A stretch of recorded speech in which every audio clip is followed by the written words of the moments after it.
ओम नमः शिवाय। हर हर महादेव। प्रिय भक्तगण, आज हम आपको एक कथा का श्रवण कराने जा रही हूँ जो सुनने मात्र से आपके जीवन में सुख संपत्ति और धन की वर्षा होगी। तो चलिए कथा को प्रारंभ करते हैं। भगवान शंकर के प्रिय नंदी और महाकाल की कहानी सुनाने जा रही हूँ। निष्काम भक्ति में बड़ी शक्ति है। भगवान की भक्ति करो तो धन संपत्ति समेत कुछ भी ना मांगो। भगवान की कृपा होगी तो वे सब कुछ देंगे। अगर आप यह कहानी सुन रहे हैं तो पूरा सुनिए। इस कहानी को आधा अधूरा छोड़कर जाने की गलती मत करिए, क्योंकि इस पवित्र कथा को पूरा सुनने से मनचाहा फल की प्राप्ति होगी। इसलिए इस कथा को पूरा सुनिए।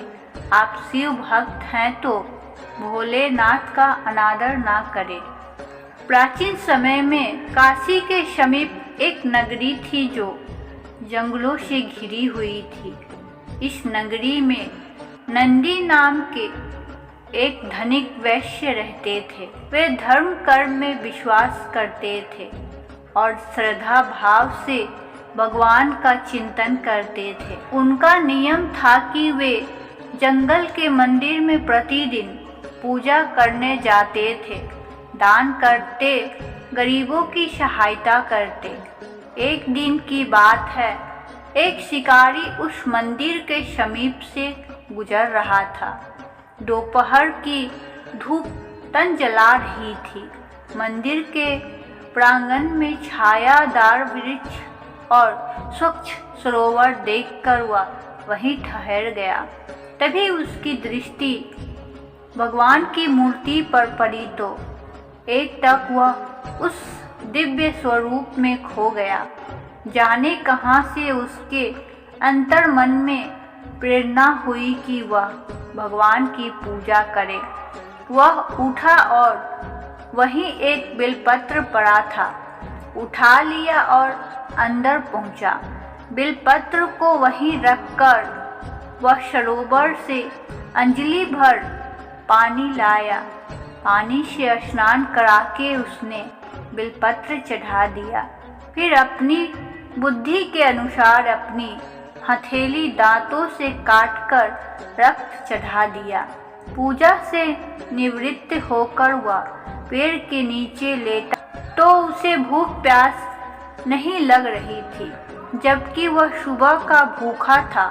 उसे भगवान का ही चमत्कार समझकर उसने रोज वहां आकर पूजा करने का निश्चय किया। दूसरे दिन प्रातःकाल नंदी वैश्य पूजा करने आए। मंदिर में सड़ा हुआ बेलपत्र और खून के छींटे देखकर वह अवाक रह गए। यह अमंगल कार्य किसने किया? ऐसा भ्रष्ट विद्वान पहले तो कभी नहीं हुआ। अवश्य मेरी पूजा में कोई त्रुटि रह गई है। ऐसा सोचकर उन्होंने मंदिर को धो पोंछ कर स्वच्छ किया और अपनी पूजा की। तत्पश्चात घर लौटकर अपने पुरोहित को यह सब बताया। अवश्य कोई दुष्ट जंगली होगा। कल मैं स्वयं चलूँगा और उसे डांटूंगा कि ऐसा अनर्थ करने से महादेव रुष्ट हो जाएंगे। पुरोहित ने कहा। अगले दिन दोनों पूजा सामग्री लेकर मंदिर पहुँचे। वहाँ कल जैसी ही स्थिति आज भी थी। नंदी वैश्य और पुरोहित ने मंदिर को फिर साफ किया और शिव के महामंत्र का जाप किया। वेद मंत्रों की धुन से आसपास का वातावरण गूंज उठा, परंतु दोनों की दृष्टि मंदिर आने वाले मार्ग पर लगी थी। शिकारी दोपहर के समय आ गया। शिकारी की भयंकर आकृति देखकर दोनों भयभीत हो गए। ऐसे खूंखार मानव से जो राक्षस सदृश लग रहा था, डर जाना स्वाभाविक था। दोनों ही भगवान रुद्र की विशाल मूर्ति के पीछे जा छिपे। उनकी आंखों के समक्ष ही उस जंगली ने उनकी पूजा नष्ट भ्रष्ट कर दी। अपनी पूजा शुरू की, जल से स्नान कराया और बिलपत्र चढ़ाकर अपनी घायल हथेली में पुनः चाकू मारा तो रक्त के साथ मांस भी निकल पड़ा। दोनों चीजें पूर्ण भाव से प्रभु को अर्पित कर दी। फिर शाश्वत दंडवत करके चला गया। महाराज, यह तो कोई राक्षस है, नंदी वैश्य बोले। इसे तो किसी ज्ञान प्रलोभन या भय से नहीं रोका जा सकता। ऐसी चेष्टा भी करते हैं तो यह निर्दयी जीवित ना छोड़ेगा। सत्य कह रहे हो आप। यह मूर्ख है तो क्या करे?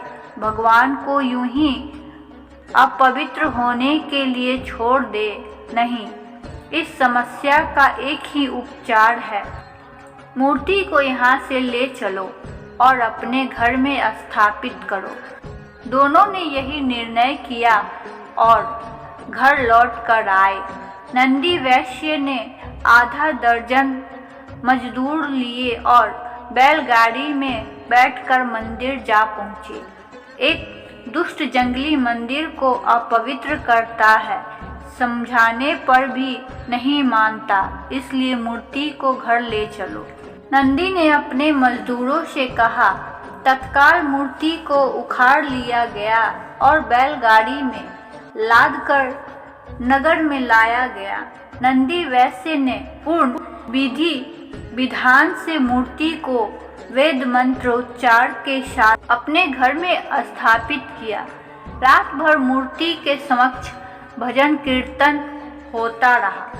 दूसरे दिन शिकारी किरात अपने निर्धारित समय पर पूजा करने पहुंचा तो मूर्ति को वहां ना देखकर सन्न रह गया। ये भगवान कहाँ गए? लगता है कि कहीं छुप गए। शिकारी ने मंदिर का कोना कोना छान मारा, भगवान वहां कहीं भी ना थे। वह वहीं बैठकर जोर जोर से रोने लगा। हे शंभु, वह भाव विलोप होकर रोने लगा। मुझे क्यों त्याग दिया? भगवान, मुझसे क्या भूल हो गई जो आप इस तरह मुझे छोड़कर चले गए?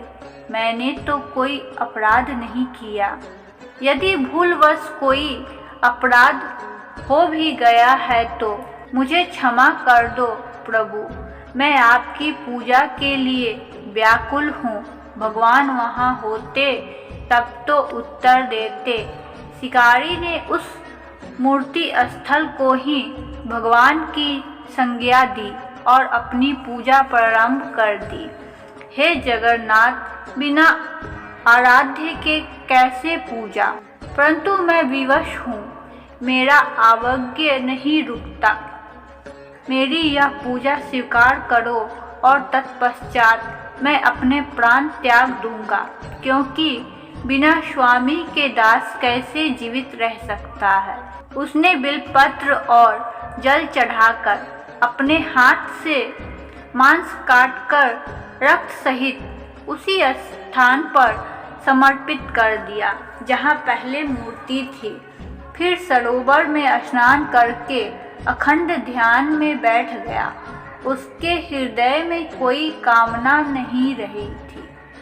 दिन प्रतिदिन उसका ध्यान सघन हो रहा था। उसके हृदय में ओम ओम की धुन प्रतिध्वनित हो रही थी। किरात की कठिन साधना श्वास से विरत होकर प्राण में पहुंच गई थी। कैलाशवासी महादेव अपनी समाधि में लीन थे। जब भक्त की प्राण युक्त पुकार उनके मर्मर से टकराई तो भगवान भोलेनाथ ने समाधि छोड़ दी। दिव्य दृष्टि से चारों ओर देखा, किरात को निष्काम भक्ति करते देखा तो दौड़े उसके समक्ष पहुँचे। वत्स, आंखें खोलो, मैं तुम्हारे समक्ष हूँ। तुम्हारे कठिन तप और भक्ति भाव से मैं अति प्रसन्न हूँ। तुम अपनी अभिलाषा व्यक्त करो। भगवान शिव ने प्रेम पूर्वक कहा। किरात ने आंखें खोली तो समक्ष अपने आराध्य को देखा। भगवान वह विह्वल होकर उनके चरणों से लिपट गया। आपने दर्शन देकर मुझे कृतार्थ किया।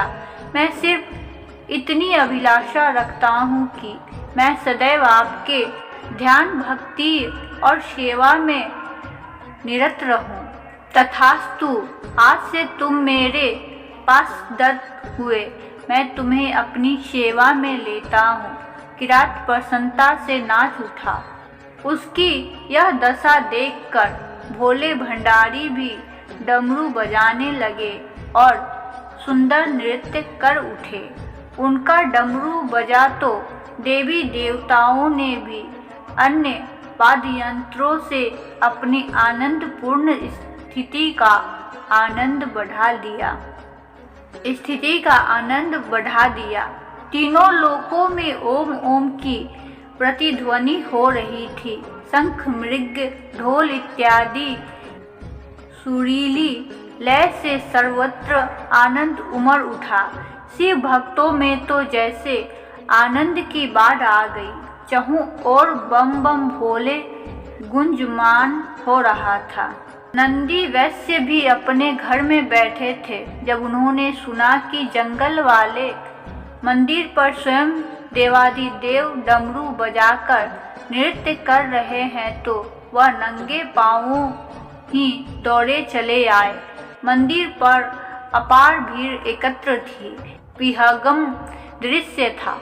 नंदी वैश्य ने किरात को भगवान शंकर के साथ नृत्य करते देख तो उन्हें आश्चर्य के साथ किरात के प्रति अपने पूर्व विचार पर क्षोभ हुआ। मैं कितना अधम हूँ जो भगवान के प्यारे भक्त को अपशब्द कहा था। मैंने ही उसे उसके आराध्य की पूजा न करने देने का निष्फल प्रयास किया। नंदी वैश्य दौड़कर किरात के चरणों से लिपट गए। मेरा अपराध क्षमा करो। मैंने ही भगवान की मूर्ति ले जाने का अपराध किया। मैंने अधम हूँ, मुझे क्षमा करो। उठो मेरे प्रेरक। किरात ने नंदी को उठाया।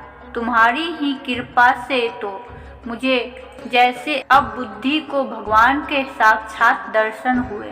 मैं तुम्हारा ऋणीय हूँ। तुम महान हो भक्त, तुम्हारी भक्ति श्रेष्ठ है। अब तुम ही मेरा उद्धार कर सकते हो। मैं तुम्हारी शरण में हूँ। किरात ने उन्हें भोलेनाथ के समक्ष प्रस्तुत किया। हे महाकाल भोलेनाथ ने कहा, यह कौन है? मैं इसे नहीं पहचानता। नाथ, यह आपके परम भक्त हैं, प्रतिदिन आपकी पूजा करते हैं। मुझे स्मरण नहीं, मुझे तो केवल तुम ही याद हो। तुम ही मेरी प्रेमी हो। मैं तो उनका मित्र हूँ जो निष्काम हृदय से मेरा सुमिरन करते हैं। हे जगत पिता, मैं आपका भक्त हूँ और आप मेरे गुरु मित्र हैं। आपने मुझे स्वीकार किया, इन्हें भी स्वीकार कीजिए। भक्त की इच्छा भगवान पूर्ण न करे। भक्त की किरात ने नंदी को स्वीकार किया तो भगवान जगन्नाथ कैसे अस्वीकार करते। तथास्तु, महादेव ने कहा। नंदी वैश्य प्रसन्नता से प्रभु के चरणों में गिर गए। यही किरात और नंदी वैश्य भगवान के गण नंदी और महाकाल के नाम से प्रसिद्ध हुए। निष्काम भक्ति में बड़ी शक्ति है। भगवान की भक्ति करो तो धन संपत्ति समेत कुछ भी ना मांगो।